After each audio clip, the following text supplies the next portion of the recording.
everyone. This is Philosophy of the People with Ben Birch. This is Stefan Bertram.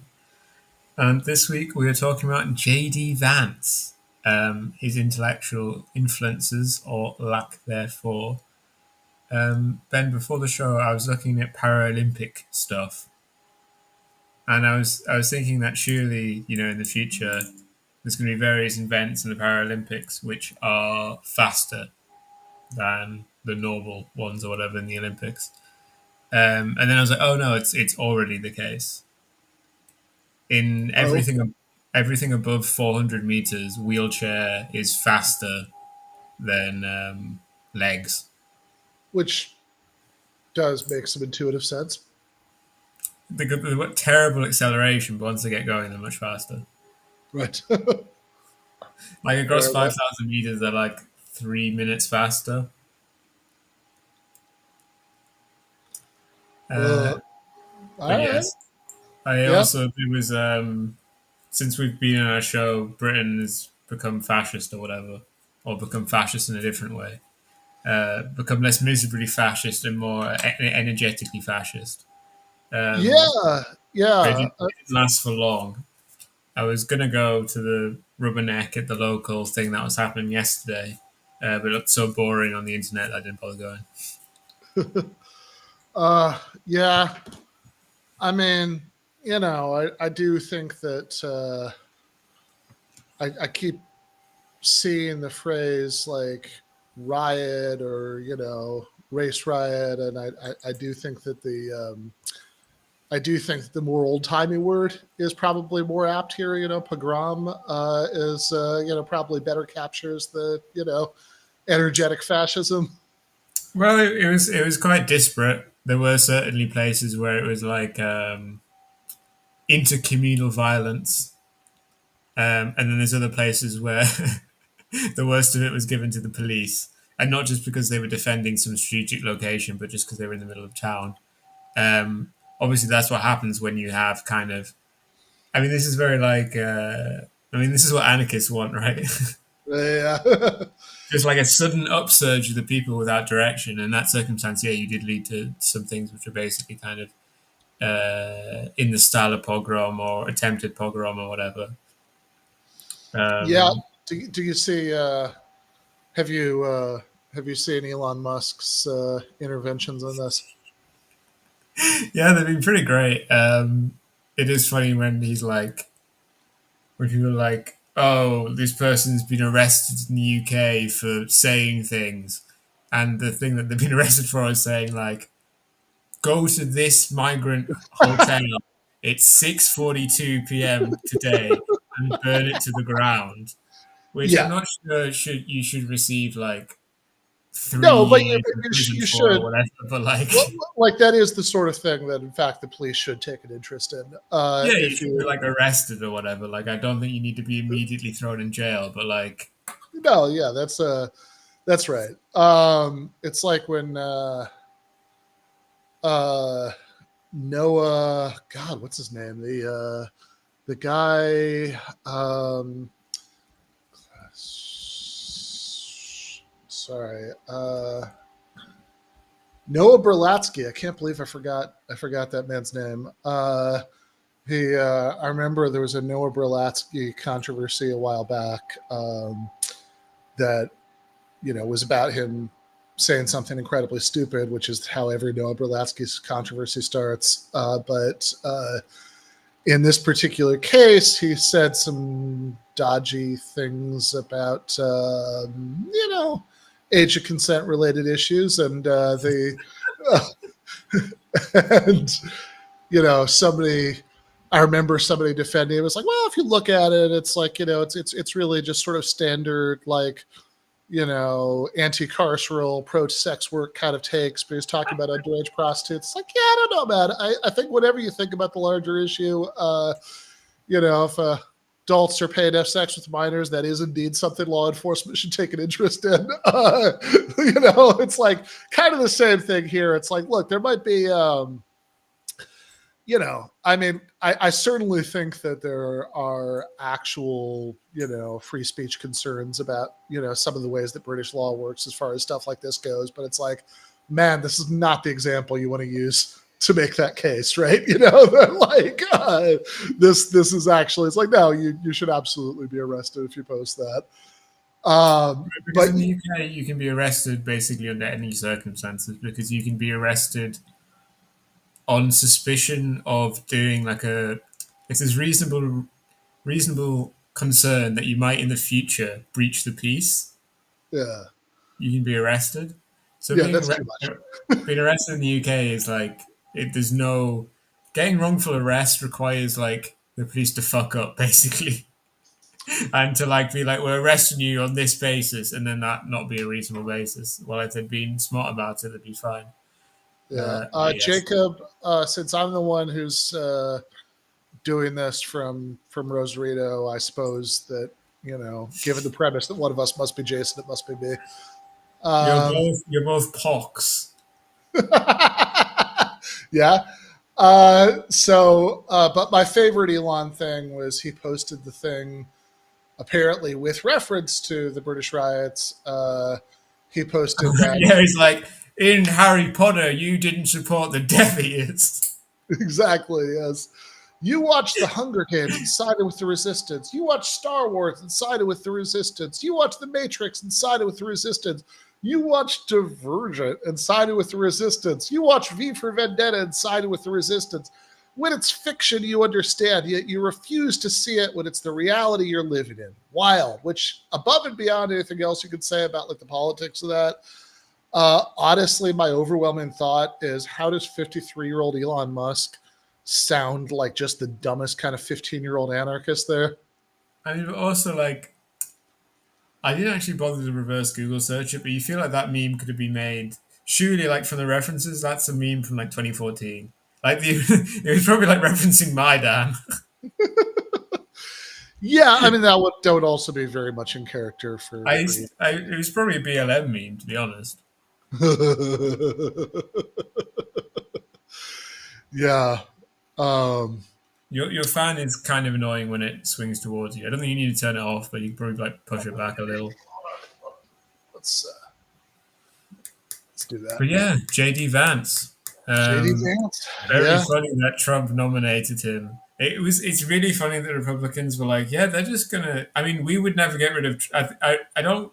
I think doing this kind of psychologicalizing stuff is normally silly, but I do think the Republicans were like, well, we would never get rid of Trump, regardless of how highly regarded he becomes. So the Democrats will never get rid of Biden, and then they got rid of Biden, and then they've just fallen to bits. Like Trump is just on TV complaining that they got rid of Biden. He's Yeah. complaining that like he's like, why did I debate Biden? Because I killed him and now he's gone and now I can't win. No, I mean yeah. Biden, Trump clearly wanted to run against Biden. He didn't think, I mean, it's been doing like the, years of Sleepy Joe is demented and out of it. And that's why you need to elect me. And clearly did not want to run against Kamala Harris. And I think which, um, look, I think Kamala Harris. Don't get me wrong. If I can talk Jacobin into this, maybe I want to write something soon about why Harris doesn't deserve nearly as much of a honeymoon as she's been getting. From a lot of the left. She sucks I very mean, much. the stuff about Wiles getting nominated is like the DSA being conquering kings was like, I mean, like 2016 and 2020, Bernie stuff was basically like already a farce of like earlier movements. But that's like the farce of the farce of the farce, like completely and utterly degenerate kind of like, actually, this is like us doing socialism. Yeah. Because like the Uh, moderate Zionist, moderate Republican guy won over like the guy that was literally in the IDF. yeah. I mean, I think that Waltz is about as close to an okay social democrat as you get in like fairly mainstream uh, democratic politics. I don't think that the evidence that like he's really all that much better on Israel is very convincing. I think that's pretty thin.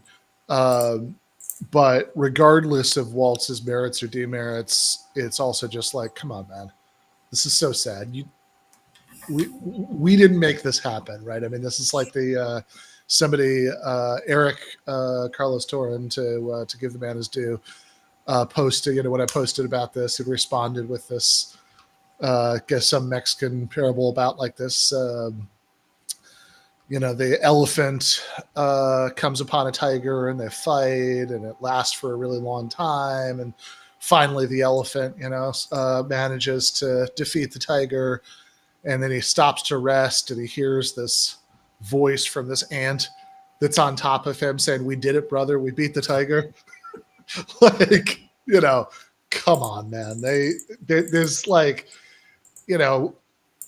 Harris picked Waltz instead of Shapiro because they had better chemistry, and because Nancy Pelosi liked Waltz from, when they were in the House together. It has absolutely nothing to do with the left. I would absolutely love to believe that, DSA or associated forces were so powerful that politicians were like strategically having to appease them. I agree, moderate Republican is going way too far, but I Well, don't I know. didn't say moderate Republican, did I? I think you did. I think you didn't mean to, but Oh, right. I meant Democrat. Sorry. yeah, But Democrat. yeah, he's obviously a Zionist. Yeah, he's obviously a Zionist. Yeah, that much is true. That is but it's like It's like white man reflexes. I was like, oh, it's a Republican. has nothing to But yeah, it's. I would love to believe the DSA and associated forces were so powerful that politicians were always trying to appease them. But I don't think That's what we're saying. that's reality, sadly. But I think that on moving into the subject for today, I think on the Republican side, like, again, I don't think the left made her pick him, but I do think that Waltz was a smart pick for Harris. Yeah, I well, think JD Vance is an insane disaster.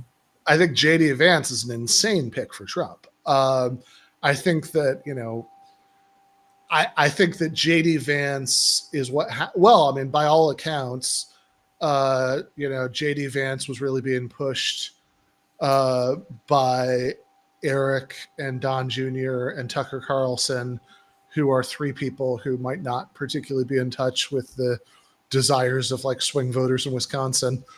But it's like, you can imagine the conversations, come on, Dad, he's so based, let's get the, let's really, Dad, we're on Discord together. let's really do double mega, yeah, it's the guy is spectacularly unappealing, which I think is kind of a lucky break in a way, because I think that in a certain sense, what he's trying to do, if you like watch his speech at the RNC, he hit all of these kind of pseudo populist and pseudo anti-war notes.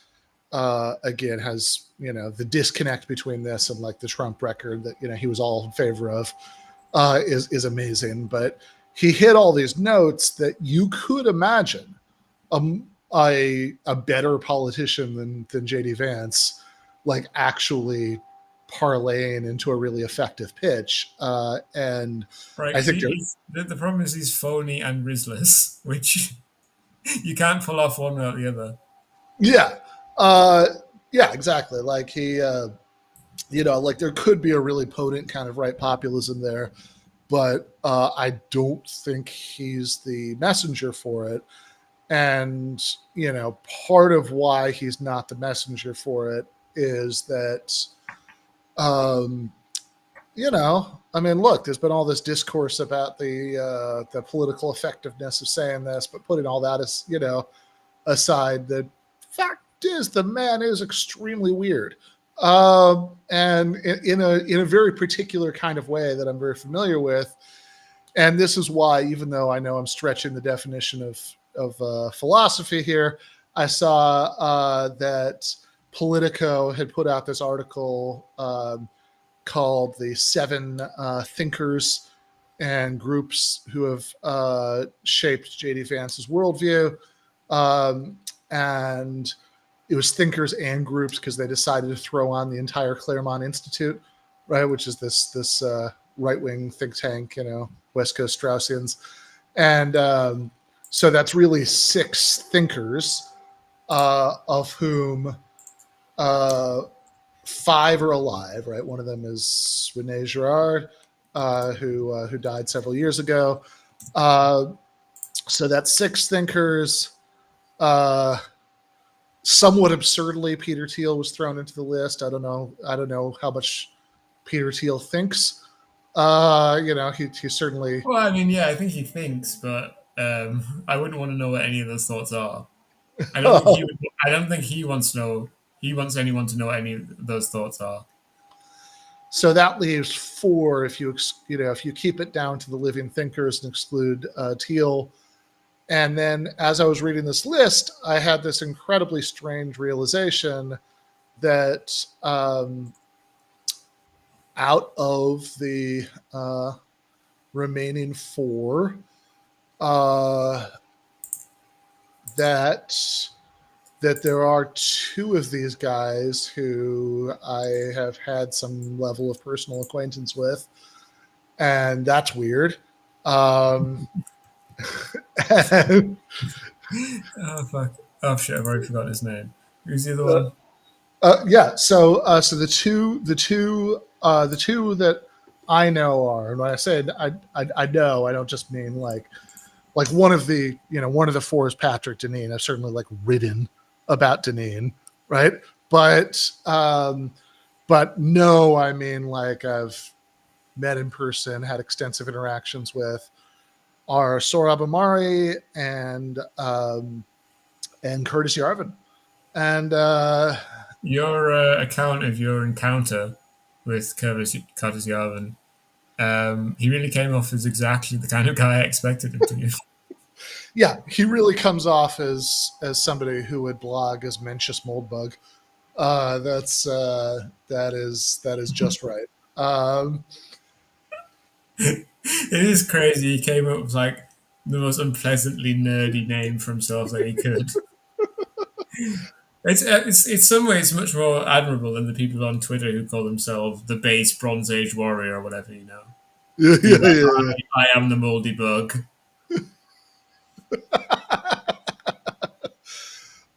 Prester John says Peter Thiel found JD Vance in a rescue can in a little local Whole Foods parking lot. Yeah, not quite, but yeah, I'd certainly think that however much or little he may think, Peter Thiel is certainly an important figure in the story because. Well, I assume he gives money to at least some of the other people on the list. Exactly, yeah.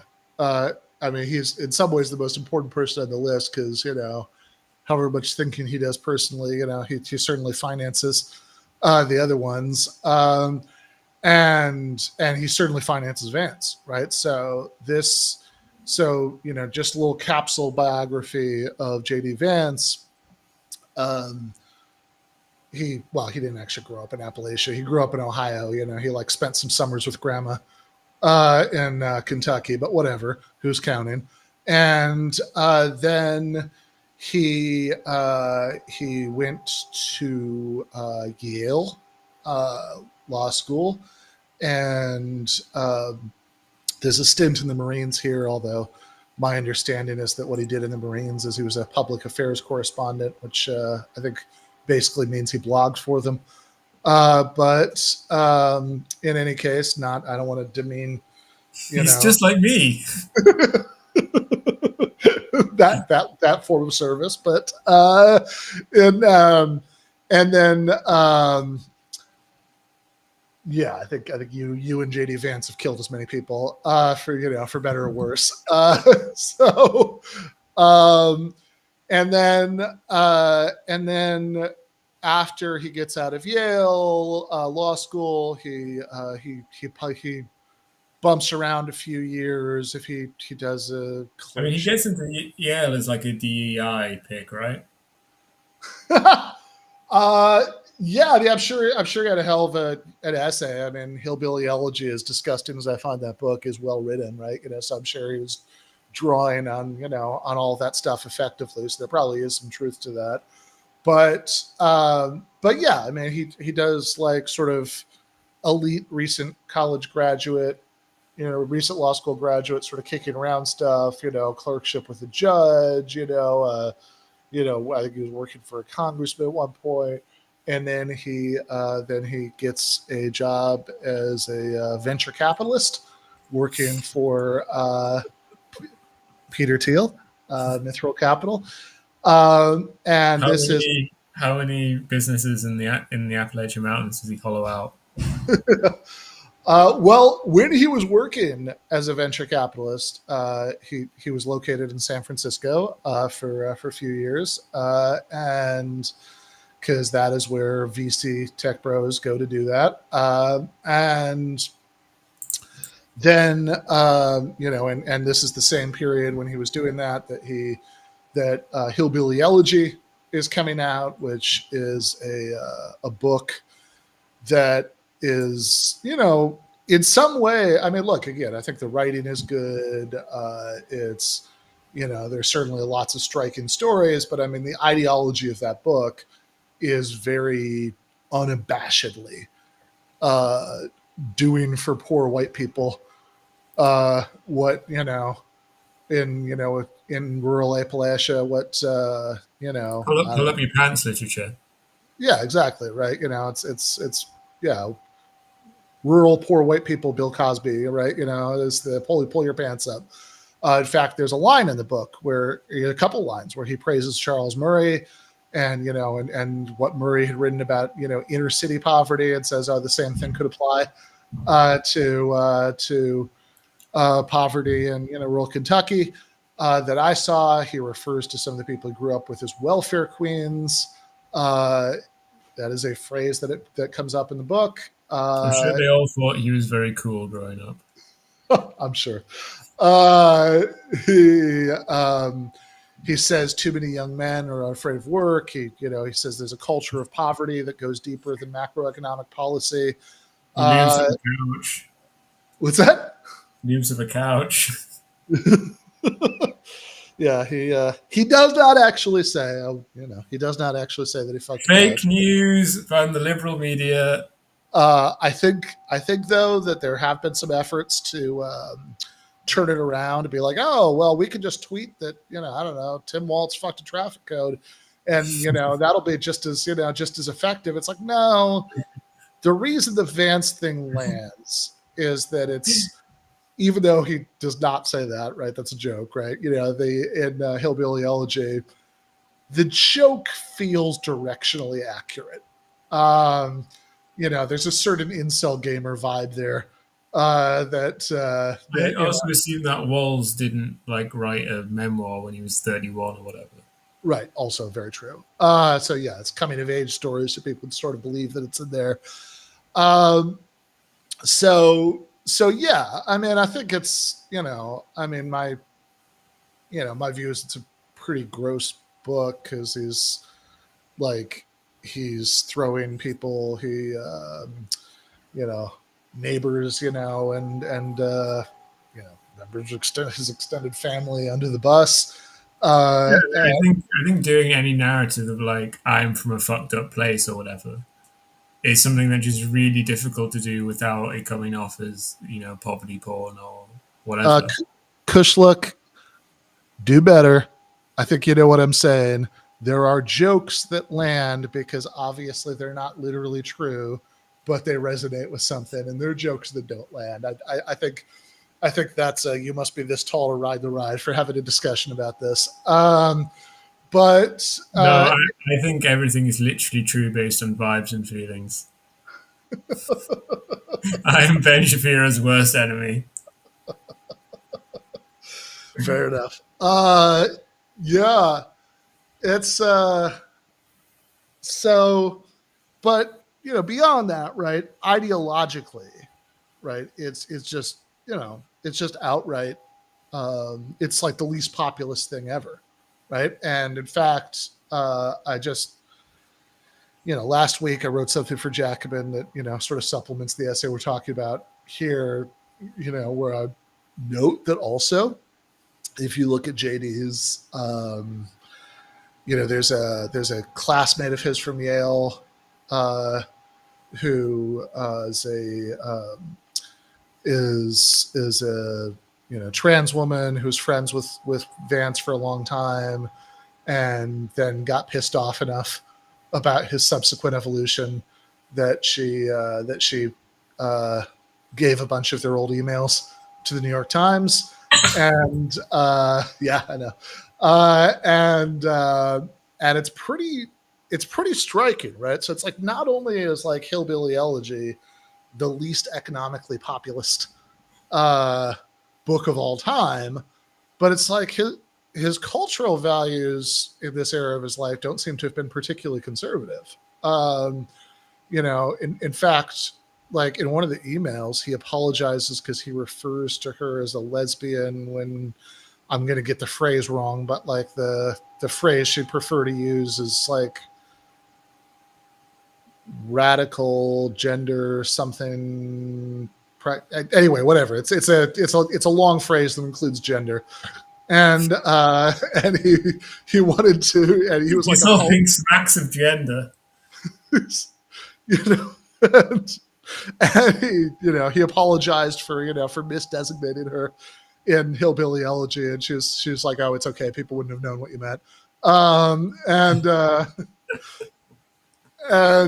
it's not just like, it's even more than like pronouns or whatever. Like, he's like a respecter of esoteric sexuality labels, at least when they apply to his friends in private correspondence.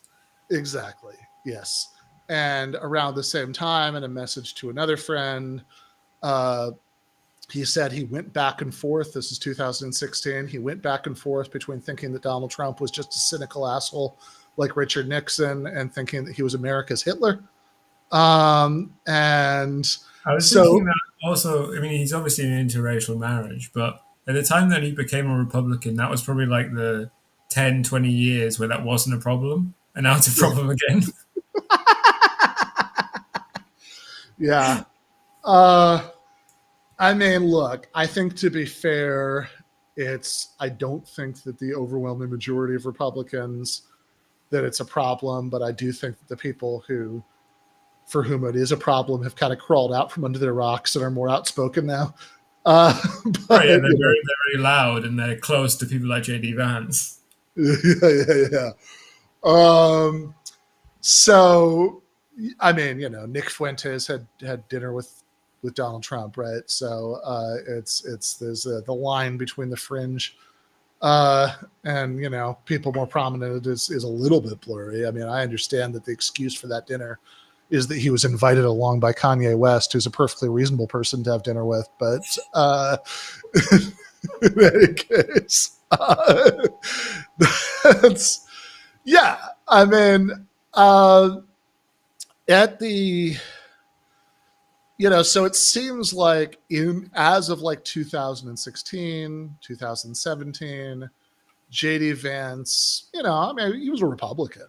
Like, I think as far as I can tell, he was always a Republican, but like, he is a never Trump kind of Republican. And, he had the exact same combination. He had the exact combination of views you'd more or less expect from a, never Trumper kind of Republican working as a venture capitalist in California after graduating from Yale Law School, right? Which is to say, very unsympathetic to poor people, but cosmopolitan enough to have, progressive social values, and sure, sympathetic to the complete reverse of a base populist in exactly understanding. Exactly, right? So it's like, what happened? Many people in many places that's called a liberal. Yeah, that's also true. Yeah, yeah. So what happened in like by 2021, right? He was saying all the base populist things he is now, right? So what happened in those 5 years? Did he was he visited by the ghosts of hillbillies past, like the Scrooge, the Night Before Christmas. I Did mean, he it wouldn't have? make him reading Medicious Moldbug, who presumably thinks less of common people than even JD Vance did. Seems more like that second one, right? Like it seems like he has. I think that since he was inducted into the Tealverse, uh, he rubs shoulders with a lot of people in that world. And, uh, to be fair, I think it's a bit of an open question how much influence some of them, some of these guys have actually had on him. But for one thing, this is a little too good for me not to write about because somehow the Republican candidate for vice president knows a weird number of the same people I know. And I mean, if there's one thing I'd be critical about your essays, Ben, is that it's very good of you to stick strictly to the 3,000. But the fact that you sticking strictly to the 3,000 but still are maintaining the same level of anecdotes, meaning that a lot of that essay happened in the back of a taxi. that's true. That's true. So yeah. So, and I should say too, right? I talk about this in the Jacobin article, but not in this essay. That in we could also add right to the list of people that I've interacted with who JD Vance has interacted with. Renowned Twitter user Amy Therese, who is was actually my predecessor as co-host of the Dead Pundit Society, and as around the time that I had taken on that role, she'd left a while before. She was undergoing a rapid political evolution. Do you remember when she called me an Antifa super soldier? I do remember that. Yes, actually, I do. I do. Yes. Uh, yeah, exactly. Right. So she was going to. I actually don't. I actually seem to go umless when I have a script, as I presumably would for video essay. Fake U13, but yeah, she was going through an incredibly rapid political evolution. If you go back and look at Amy Therese in like 2019, I think that, you know, she, I think she was,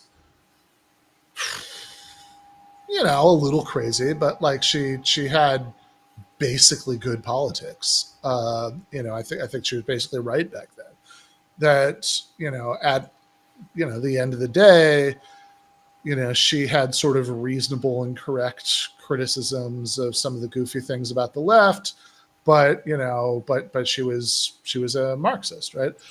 And then she went on this speed run over the next few years from that to the point where, like, I mean, I saw an interaction with her on Twitter, between her and Matt McManus, um, a couple weeks ago, where Matt, was reading Pat Buchanan's book, like from like this Pat Buchanan book from the '90s, because that's the kind of thing that Matt would do, and he talks about Buchanan saying that it's okay for German immigrants to come over, but not Mexican immigrants. And Amy jumps on to defend that and to list off all the reasons why, it's okay for Germans but not Mexicans to come over because Germans are better in all these ways, and one of them was they're more. And that's why we should have never let the Fuentes family into the United States. Yes. One of them was that the Germans are more beautiful, and she said That's a bit on the nose. and and she said that if you can't see that we want to let in the better people but not the worst people, that you're in the grips of slave morality. So some just nice, like, solid 19-year-old Groiper kind of stuff going on there. So she's gone all the way there, and there was a point in her in the course of her making the speed run. She might not have gotten quite all the way to where she is now, but she was most of the way. When JD Vance was starting to run for the Senate, when he went on her podcast, and I've listened. I haven't listened to the whole thing. I suppose someday in a post game or something we'll choke it all down, right? But I've listened to. It's really a shame that during this period, because it's plausible enough that he didn't go on Red Scare. That would have been great. Yeah, I don't think JD ever did go on Red Scare. I definitely don't think he did, because it would have come up. I read their Reddit, so it would have come up in the past few weeks. But Yeah, it would have fit perfectly, and it would be great to listen back on now. yeah, no, it totally would have. It's actually weird that he didn't. But yeah, then I could add that to the list because one of the Red Scare hosts, I interviewed Dasha from Red Scare once back when she was still sort of a leftist, and I had a extensive argument with her. When I saw her in LA last year. So I could have thrown her in, but yeah, like I think that this does go to just how weird JD Vance is, because there are these sort of fringe characters who I've interacted with as a too online leftist who enjoys getting into political debates with whatever weird fringe characters on the other side are willing to talk to me. And the fact that the Republican candidate for vice president is friends with these people, again, I think is significant. I mean, I'm kind of embarrassed that I know who some of these people are. It was interesting with Miniature Smallbug, as you were saying in the article, that basically you're making a large part of what you said about him is basically saying he's a massive racist, but he is actually someone who, at least in their world, is kind of a moderate on race because Yeah. he won't actually come out and explicitly say it's genetics, it's human biodiversity or whatever. He kind of he's like, oh, I don't know if it's cultural or genetic or whatever. That's true. He does have, and like I will say that Yarvin, in my observation of him, does have kind of a extremely based mode and a much more cautious mode. So for The king atop the Motte and Bailey. yeah, exactly. So so like the morning that I did my debate with him, I remember it was in Chicago, and I remember I was like, I went for a run along the river, and I was listening on my headphones to Yarvin's debate with Cenk Uygur, and for whatever reason with Cenk, that was much more the cautious mode of Yarvin, and I got the much more based Yarvin, and and I should say, like, backing up a little bit, right? So the other one, the other person I talk about, because it's the other person on Politico's list, who I know is Sohrab Ahmari, who is who's like a conservative intellectual who diverges from standard conservatism in that he wants to combine sort of standard cultural conservative views with social democratic economics, which is a combination that's extremely unusual for the United States, but is not unheard of elsewhere. Right, and you hear about it a lot, and it's normally entirely fake, but he's at least somewhat serious about it, but that's presumably because he's not actually a politician. Yeah, precisely. Right. I think that, like, nearly everybody else who talks this way is full of shit. But I think because, I think Sorab is I mean, like, again, he's a writer and editor, and and like, he actually is like a intellectual type rather than somebody who exercises political power, which means that there are things that, there are like combinations of views that are eccentric that he can hold that in practice somebody who's like trying to gain political power in the Republican Party is never going to hold. Right, because Uh, he doesn't need a base for it. He just needs yeah, subscribers. yeah, exactly, right. So I is Compact profitable? I assume not. 'Cause they pay a lot, but maybe they are. That is a good question. I don't know. I suspect it's not that profitable. I don't have any specific reason to know that, except that like magazines like that usually aren't, right. So I don't know. But yeah, that, So, and I think that, like, as far as Sorab goes, I think that insofar as his views on social and cultural issues are just standard Republican stuff, I'm sure there's plenty of agreement with JD Vance on that. Insofar as he diverges from standard Republican stuff, I actually don't think that there's much influence because, to the, just because I think that JD Vance actually is full shit on all that stuff, right? I mean, he, like, in some ways, the JD Vance specialty is kind of coming up with these convoluted populist explanations for why he's opposed to anything that would actually infringe on capital in any significant way. So, Medicare for all is actually this is something JD Vance said when he was on Tucker Carlson years ago. Medicare for all is actually a giveaway to the professional class because it would involve the government giving doctors money. That's an example. Uh, like, it's silly, right? But it's just like JD Vance is like just enough of a nerd that he feels the need to come up with some explanation to try to square these circles. Right. Whereas like a more normal politician would just ignore the contradiction. But the explanations are always just kind of bizarre on their face. You know, Free daycare for the government would be class war on normal people because some poll that he looked up that found that 44% of people who didn't go to college and only 35% of people who did say that their preferred family model would be one parent stays home with the kids, right? Like, that's it's just ridiculous.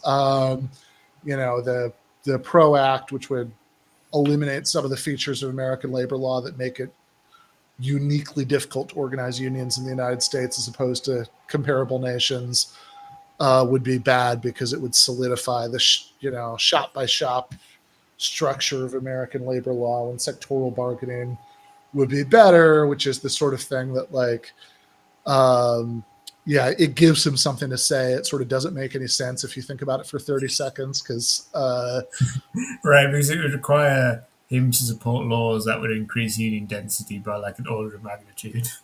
yeah, exactly. It obviously doesn't do that, right? So it's this. Or create like a tiny elite of like union members who like control all labor relations in the United States, which presumably is the kind of thing that he'd actually be big mad at. But Yeah, maybe Medicious Moldbug would think it's based, but actually he'd think it's the cathedral. yeah. I mean, I think that any version of sectoral bargaining that actually had positive effects would have to rely on there being incredibly powerful unions on the workers' side of the sector-wide bargaining table. I mean, you could do some sort of council where you just like appointed somebody as the representative of the workers or whatever, but then it's not going to be, it's not going to Right? be that. Why would he represent the workers when he could just not? Yeah, exactly. So yeah, on the Sorab point, right? As much as I obviously disagree with all the sort of standard Republican social and cultural positions, I actually wish there was some real influence there, but I see no evidence of that. On the Yarvin point, it's an interesting question. He has described Yarvin as a friend. He has certainly spouted some very Yarvin-y sounding stuff um, at various points. And I would just say it's possible that this is an affectation, right? You know, he could be full of shit on a lot of this too. But I do think that based on my experience with the mold bug, that it's, you know, I'd like, I think that more people should, like journalists, should ask him questions about this because because Yarvin has some pretty eye popping views. For people who aren't familiar with the sort of most at the most basic level, Yarvin will actually refer to himself as a monarchist, which is, you know, a bit unusual for somebody who's cited as an influence, you know, by a major party candidate for vice president in the United States of America. And Obviously, like as a British person, it comes off as banally centrist and cucked, but that's really not what he's going for. yeah, exactly. Wow, you support the monarchy? Sick. Extremely unusual for the United States. We They're just did, like Keir Starmer. yeah, right. So you know, you might not be aware of this. This is a pretty deep cut, but we actually fought a war about this exact thing, right? You know, so not being ruled by a monarch, and uh, in his I mean, I think that's basically what they're planning in the neo spoil system of Project the 2025. the base cathedral, yeah, yeah, right. And I mean, like the Project 20, like JD Vance is very Project 2025 ish. In, you know, I mean, it's uh, I mean, I'm sure he's, you know, since Trump has thrown those guys under the bus, I'm sure he's gone along with that, of course, right? But like, but that's exactly like they're definitely singing the tune that he has for a long time. It's like, oh, you got to get rid of all the career civil servants, replace them with toadies, and you know, ignore, you know, the courts, you know, when they get mad and blah blah blah, right? Like this is all, It's funny uh, because normally when we're talking about kind of Republicans and them being conservative or whatever, it usually means, you know, the classic thing of being like 40-year-old liberalism or whatever. But the whole 2025 federal civil servant spoil system is a point where they're genuinely reactionary because they want to take the US back maybe like 170 years. right, right. Yeah, true. So yeah, when Yarvin explains what he means by monarchism, and by the way, I would strongly recommend anybody who reads my essay and is curious about this and, to supplement it with Matt McManus wrote an article for Commonweal last year, a couple of years ago, uh, that's that's very that's very fun. So he said, yes, Yarvin's case against democracy. Yes, it's from the beginning of last year, so like a year and a half ago. Yarvin's case against democracy. Curtis Yarvin is too elitist for fascism, by Yeah, Matt yeah, McManus, exactly. Commonweal, and I really like that article because the approach Matt takes is like, I think he doesn't fall into the temptation that people often do when they're writing about people like Yarvin, which is to sort of um, pump him up as this like Prince of Darkness in a way that actually fits perfectly with his preferred Brandon, right? You know, that's kind of how he Right. wants. He wants people to know him as the mold bug. Yeah, and I think if you're like, this guy's actually just kind of this weird, embarrassing jackass, that like that's He's Nick Land, but won't admit to being properly racist. yeah. Um, and yeah, he gets into a lot of this, you know, weird metaphors that Yarvin likes about dark elves and stuff like that, and you know he I uh, didn't know he was a Drow stan. I must have missed that. yeah, let's, so he says, okay, so here we go. Uh, while his terminology has often shifted over time, this commitment to vanguardist elitism has remained a through line of Yarvin's writing. in the recent Grey Mirror, that's Yarvin's Substack post titled "You Can Only Lose the Culture War," Yarvin discourages the conservative hobbits who form the Republican base from imagining they will wield real power if the liberal establishment is defeated. The job of the conservative base is instead to give, quote, absolute power, unquote, to a new ruling class of, quote, dark elves, unquote, who will implement conservative policies on the hobbits' behalf. The struggle Isn't JD Vance a fan of the whole Hobbits thing? probably control the struggle for the control of the state will last until a quote coalition of the middle and upper classes, the civilized classes, can be formed, unquote, when quote victory is certain regardless of the numbers of the underclass. At this point, Yarvin's vaguely defined reset will occur and democracy will wither away. Everyone, because Matt adds, everyone will then benefit from the kind of autocratic management that's recently taken Twitter to new heights. Yeah, this is. I mean, Twitter has been taken to new heights, but it's not Yeah, heights that, for instance, Capital recognizes. Like, I enjoy it, but sure. he doesn't. Yeah, a certain kind of taste there that, yeah, it's so when he's explaining the monarchism, uh, Yarvin says a few things, some of which are more based and some of which are more cautious. He really likes analogies to the end of the Roman Republic and the rise of Augustus. Um, and and he also likes analogies to tech startup CEOs. So like America needs a CEO. He Wow, imagine America being run by someone who's for the capitalist class. Wouldn't that be fucking crazy? I'm so edgy. and sometimes it sounds like all he's advocating is a really extreme version of like the sort of George W. Bush, unitary executive view. And sometimes it sounds like he's advocating like, Augustus, who like famously, um, created the office of what we'd think of now as emperor and passed it on like a family heirloom to his wife's degenerate son. And that second one sounds like we just wouldn't have democracy anymore. The first one sounds like, oh, you want to like beef up executive power a bit.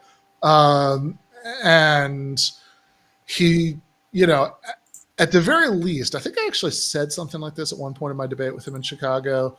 It's a little bit strange, right? Since I think some of the sort of based populist types who've decided that Yarvin is very based think that like George W. Bush was very bad. But it seems to me that, the closest we've gotten in recent history to the president should just be this, I don't know, Roman emperor CEO figure who does whatever the fuck he wants, would indeed, right, be the Bush reaction to 9/11. That, it's like, oh, we can have, we can detain people all over the world outside of without the judiciary having nothing to say about it. We can do, warrantless mass surveillance. We can send flying killer robots around the world to to kill people without any sort of oversight from other branches of government. Yeah, I mean, that's the thing with calling for authoritarianism, right? What if the guy that gets in is cringe? I know it's a real problem in based authoritarianism theory. Yeah, what if The he's cringe and bans your Substack and puts you in the concentration camps? Like, yeah, that is a major problem. Yeah, yeah, I don't know, but I will say that I, as much as a point about how sort of weird and unsavory JD Vance is, the monarchism would be a perfectly reasonable place to leave it, because one might hope that whatever other arguments we could have about capitalism and socialism and all of that stuff, monarchism is bad would sort of be a American given.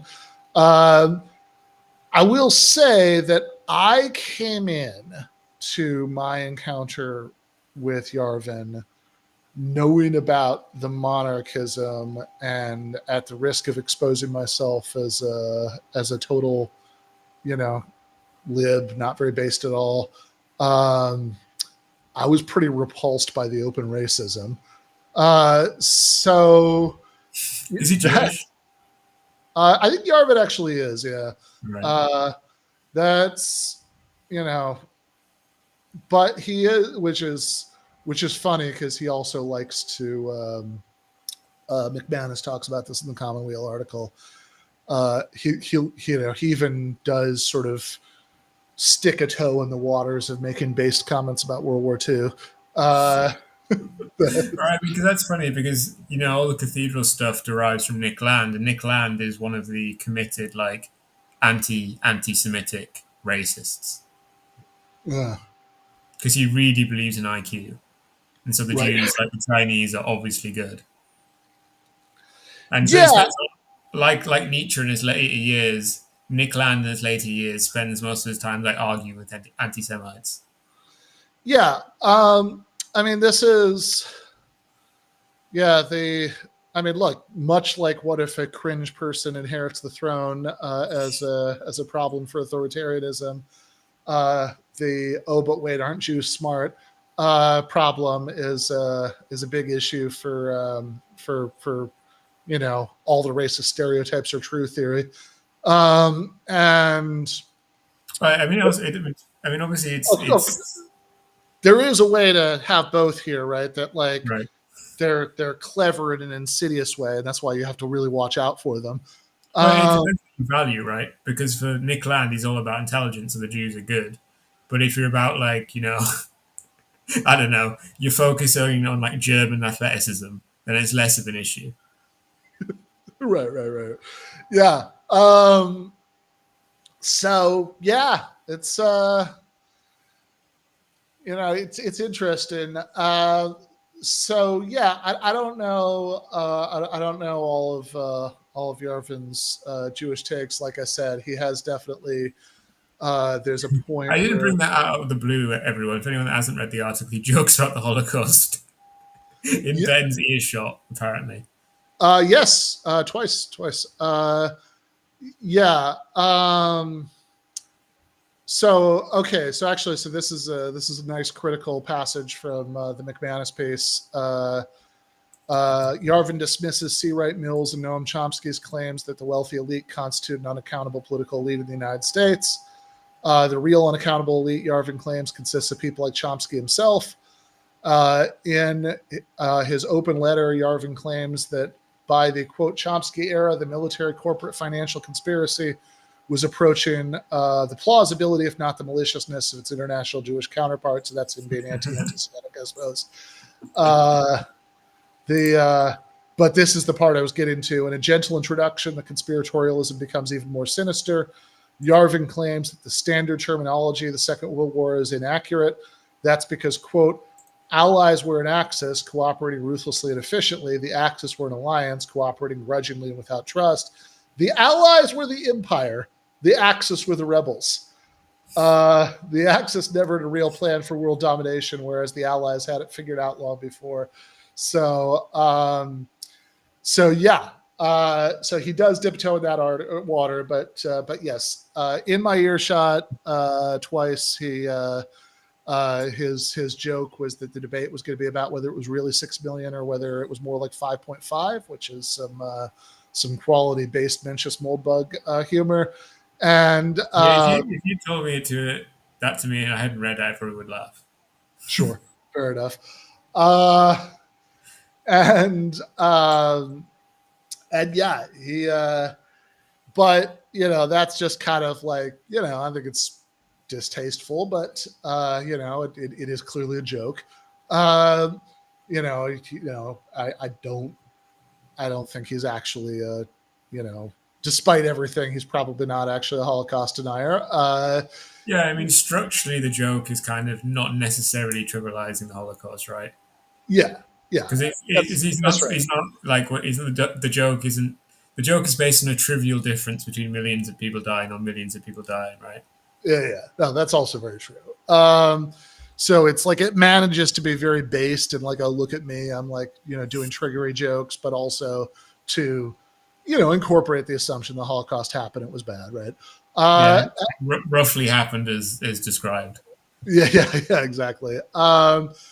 But uh, but yeah, he's not quite based enough, at least from my interactions with him, to quite embrace the human biodiversity stuff with both hands.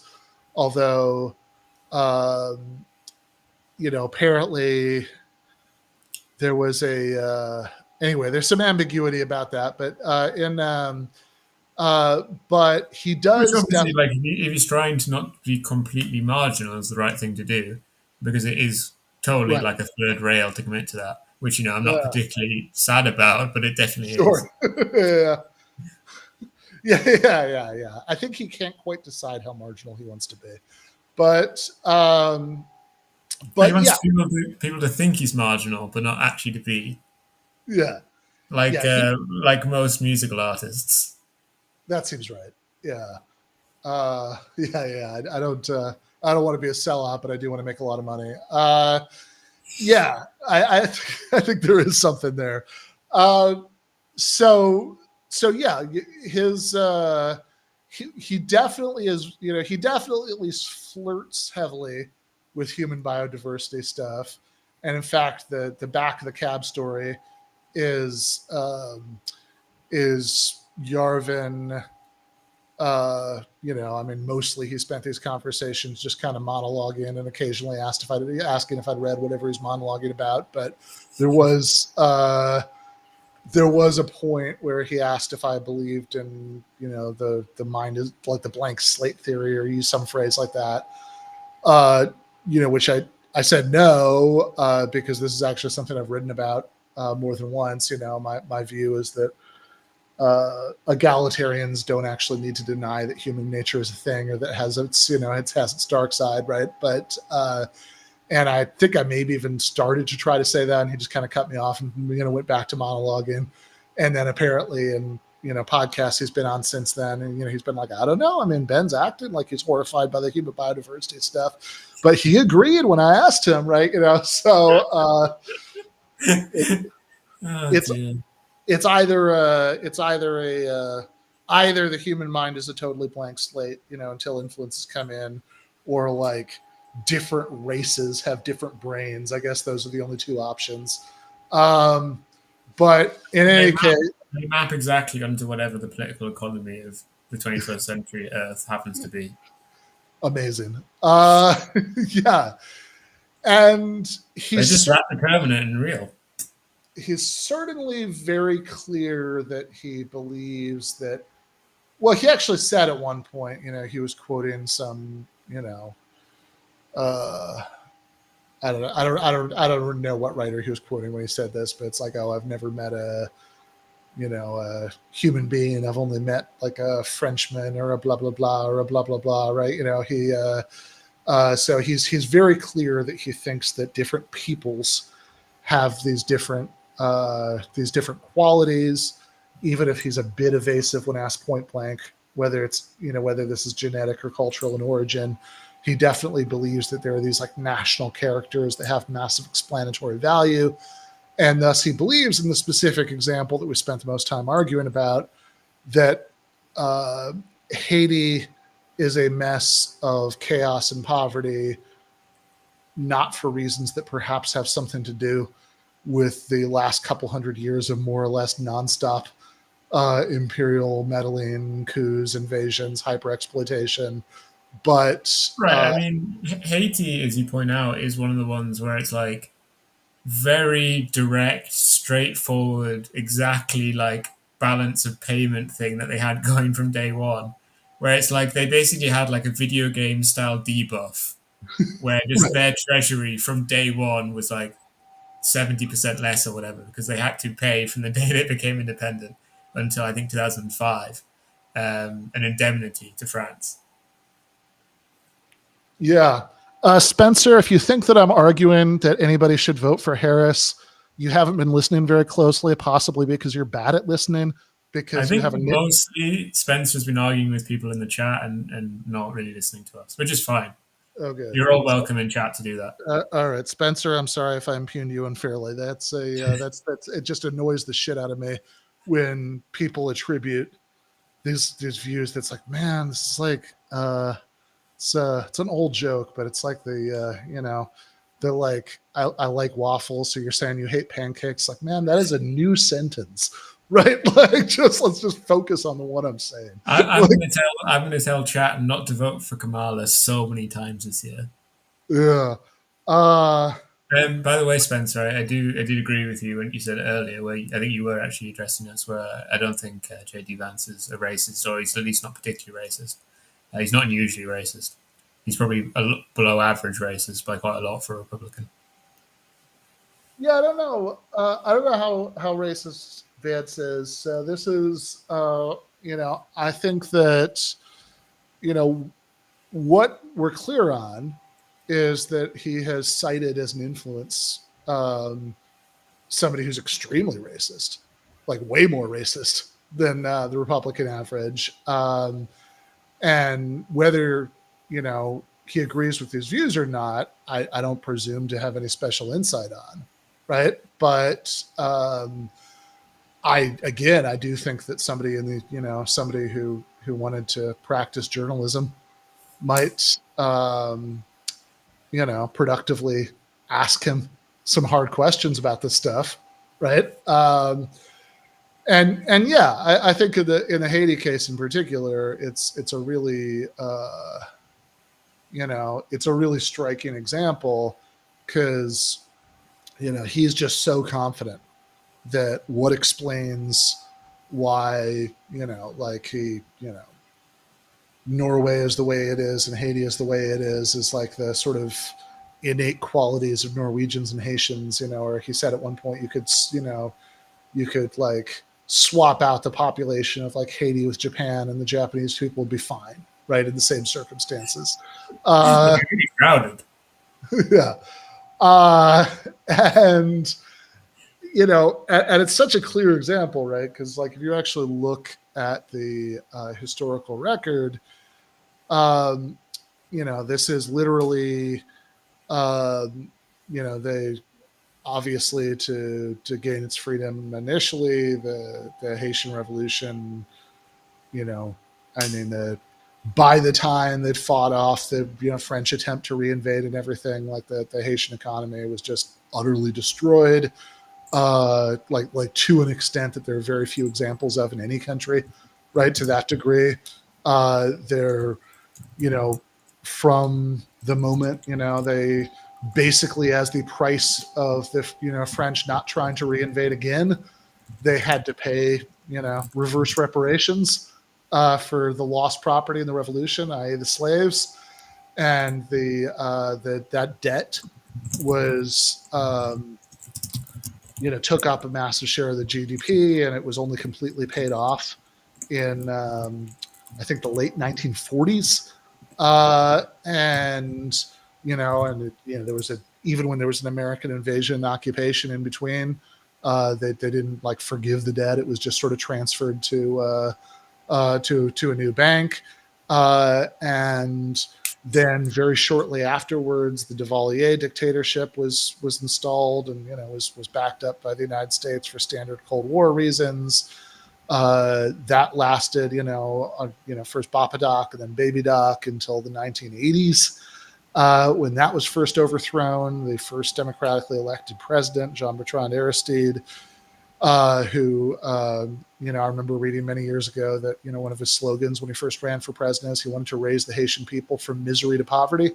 That was overthrown in a coup where it's at least a little unclear. I think it's a matter of record that some of the people involved in the coup had previously been on the CIA payroll, whether they were actually working for it at that time or whether they were freelancing by that time, I think is a little bit more disputable. And then the U.S. with one hand restores Aristide in the mid 90s and then takes him away again in the early 2000s. He's actually escorted out of the country by U.S. Marines in 2004. The last foreign troops don't leave Haiti until 2017. You have, Moise assassinated by people who seem to have a lot of Miami connections in 2021, and it just seems like, look, this is, which part of this is ancient history that has no relevance to the present, right? It's fucking silly, right? And it's worth dwelling on because it's such an extreme example of this kind of culturalist explanation. Being generous, it's called a culturalist explanation. Being You're like, being what culture does he mean? Like, yeah. I mean, and again, could he name the first feature about like francophone Black Caribbean culture? Like, yeah, that's a really interesting question. It's yeah. I think he just thinks it's so obvious that they're not like us that it's just kind of laughable to think that there are these structural explanations as opposed to just like, oh, those people are like that. Because again, he does have this deep belief in national characters and their explanatory value and all of that stuff. And yeah, I don't, my 2 cents, based on my interactions based.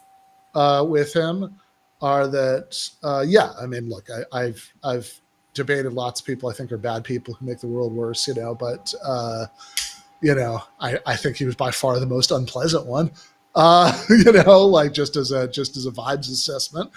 Um, so yeah, my 2 cents on this, based on my interaction with him, is that the that this is pretty gross, and considering that JD is running to be the vice president of a extremely old man who eats fast food all the time, and might very well not survive I mean, this. that's the crazy thing, right? That they seem to have picked JD Vance because they're like, well, who cares? Like, like, he can just be there, like, we're going to win because it's against Biden.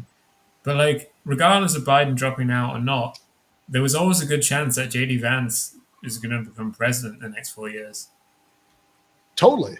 Right. I think if Trump wins, there's an excellent chance that JD Vance could become president.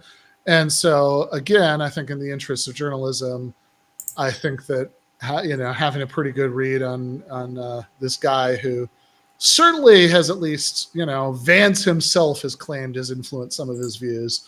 I think that some follow up questions on this would be all to the good. But I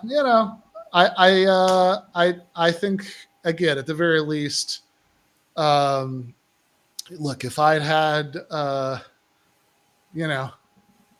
had debates with two of the people who were on some list of the 6 people who've had the most influence on Kamala Harris, I certainly would have written something about that. I actually did talk for a while in the Capital class today about an essay written by Kamala Harris's dad about Capital. But sadly, I don't think that Harris Sr. is going to be any kind of influence at all on Kamala if she wins. We need to do a show about, like, Pete Buttigieg's dad and Kamala's dad. Whether they were good Marxists or maybe they were actually cringe. Yeah. Well, a little bit of each, I think. I have agreements and disagreements with Harris, with Donald Harris, but he's clearly the. It is hilarious that these Marxist academics keep having kids who rebel against them and become soulless neoliberal technocrats. I I mean, mean, it makes sense that, like, if you have, like, political parents, that you won't necessarily get into their politics, but you'll get into, like, politics. yeah. I, I And then, mean, like, the path of least resistance there is just becoming a Democrat, right? I mean, it says something about Pete Buttigieg's parents' politics that apparently Cornel West sometimes babysat Pete Buttigieg as a kid. That's cute. I was also going to say before we end that I think the fact that Kenya is now occupying Haiti is like a very interesting world historic event. Yeah, that is that. One which is good, but one which is interesting. Yeah, it's not good, but it's definitely interesting. It definitely says something about the ways that the world system, if you want to use that terminology, has changed over the centuries. Um, but It's yeah, going to be interesting as kind of, I mean, if it happens, because you can just see Africa getting permanently trapped in like a debt trap and so on for as long as capitalism exists.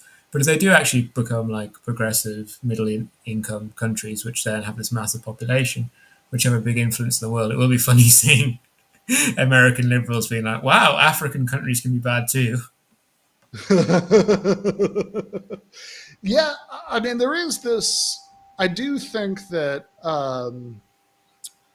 this is the sort of thing that like a certain percentage of my chat, reacts badly to. But c'est la vie.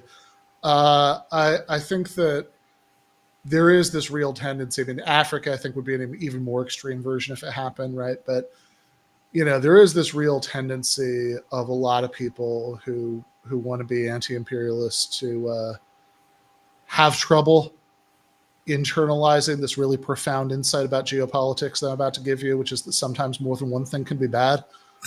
Uh, but Right. It just emerges out of internet arguments where if you say like, if they're like, Hamas throws homosexuals off rooftops and you're like, well, they don't, that's made up. And they're like, well, it is illegal in the Gaza Strip. And you go, yeah, I mean, it is. They're like, you fucking lost, bitch. it's like, no, you said something that was wrong, and then you said something that was right, and I disagreed with the first thing, and then I agreed with the second thing, right? That's yeah. No, that is a charming feature of internet arguments. But yeah, I mean, I think that like, yes, American interventionism being bad is a true premise that leads people to think that capitalist nations doing interventionism around the world is good and anti-imperialist, and it's all kind of a weird mess, and it doesn't make any sense. But I will say, anticipating the final question, then I am going to be gone next week. I don't know if you've got a solo thing up your sleeve, but Well, with a week's notice, I'm able to think of one. yeah, fair enough. I think last time I gave you like 12 hours, but but yeah, I'm going to be staying in an Airbnb, and the checkout time is like 2 hours before we do this. So I guess I'm actually you'll be writing an essay. so yeah, I guess in 2 weeks when we do this again, we'll probably be talking about whatever I write for next week. And Because you shockingly put out an article about how socialism might work. yes, exactly. And I so the thing that so I'm not 100% sure yet, but I've been reading a very bad book written by a philosopher, and so it would seem appropriate to write something about how bad it is.